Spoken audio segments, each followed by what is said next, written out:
All right, when it comes to weather, our team often mentions the models, right? You've probably seen the colorful maps floating around online, specifically when a big storm is brewing. But what exactly are those models? WFMY News 2 meteorologist Alex Williams explains.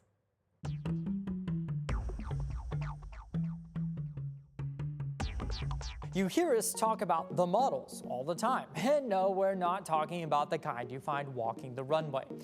You've probably even become familiar with two that we talk about often.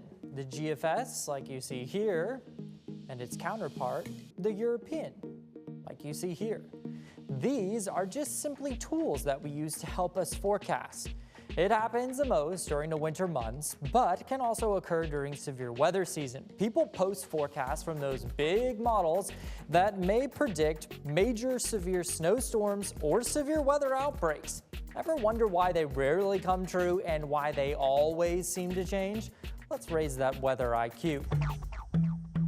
First of all, you've got to remember, our models are tools, but they are not the forecast. It's our job as meteorologists to use those tools and our knowledge of meteorology and local climate to make a forecast. The models, don't always model our geography and weather setup accurately. It's an old meteorologist joke.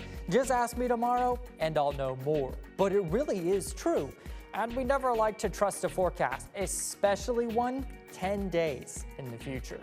Think about these models kind of like the Price is Right game Plinko. These models start with our current weather conditions across the globe. There's a wide variety of paths to go from there, but each move depends on the path beforehand. So many possibilities, but the models only give you one solution. What's that mean? One small deviation can change the whole outcome. But the closer in time you get to the event, the less paths there are to take and the more accurate our model can be. The better way to look at models is to look at what we call the ensembles. The ensembles are a set of multiple computer simulations of the same model with slightly different weather conditions. That gives you a range of possibilities. A week out, it may not give you a reliable forecast for totals, but it can give us a better idea of the likelihood of seeing a big storm system or any precipitation for that matter. So, all in all, remember this. The models are guidance, not gospel. And the weather, especially here in North Carolina, is subject to change.